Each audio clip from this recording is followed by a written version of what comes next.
By now, it's clear that Oz syntax is not like most syntaxes you may have seen before.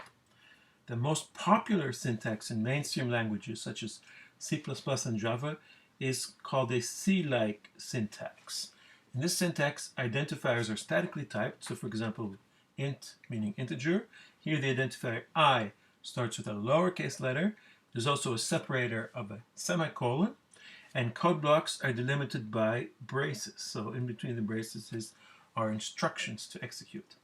So the Oz syntax is definitely not C-like.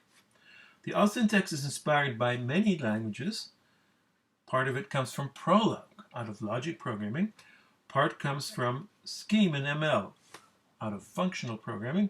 Part comes from C++ and Smalltalk, out of object-oriented programming, and so on. So why is the Oz syntax different? Well, it's not different to be different. It's different because Oz supports many programming paradigms. So the syntax is carefully designed so that they don't interfere with each other. So it's possible to program in one paradigm in Oz without having some kind of contamination from another paradigm. It's also possible to program in several paradigms in the same program such that you can see which part of the program text corresponds to which paradigm. They're cleanly separated. So this is an important property of Oz syntax. So it's important for you not to get confused by the differences between Oz syntax and other syntaxes you may know. So let me explain the main differences now so that you can learn and not be hindered by them. So there are in fact 4 main differences. The first of the 4 differences is that Oz identifiers always start with an uppercase letter. So for example, x, y, z, min, max, sum, int to float.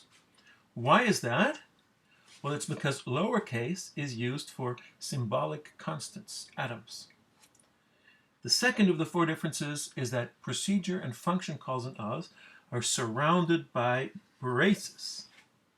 So here we have the function max. It has these 2 braces surrounding the name of the function and the arguments. Here, for example, fold has the 2 braces, has 3 arguments, L, F, and U. So why is this?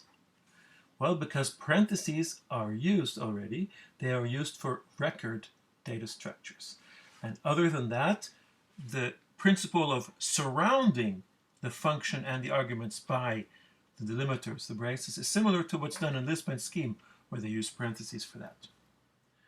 So the third of the 4 main differences is that local identifiers are introduced by local end.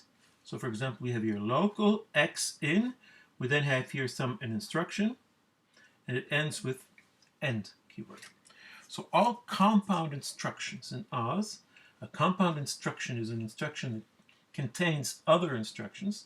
So a compound instruction starts with a keyword, here local, and ends with end. So many compound instructions can be distinguished by the keyword they start with. And the final 4th main difference is that variables in Oz are single assignment, as we have seen. Here, for example, if we define x and y corresponding to 2 variables in memory, we bind the variable corresponding to x to 10 and the variable corresponding to y to x plus 10. We cannot bind them to any other value.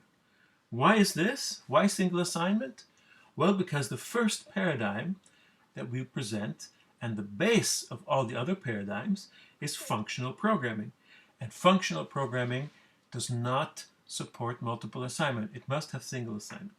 So multiple assignment is a new concept, is another concept, and we will introduce it later. So in the programming exercises, it turns out, in our experience, that most programming bugs, at least early on in the course, are due to syntax errors, making syntax error. And one of the most common ones is using a lowercase letter to start an identifier. This is so automatic. People just don't think about it anymore. And so they don't even see it when they read their program, so they don't know why there's an error. So this is very important to see these differences. So when you write your programs, please take these 4 main differences into account. Once you've assimilated them, reading and writing odds will become straightforward. And also, when you debug programs, think first of these 4 main differences when you debug.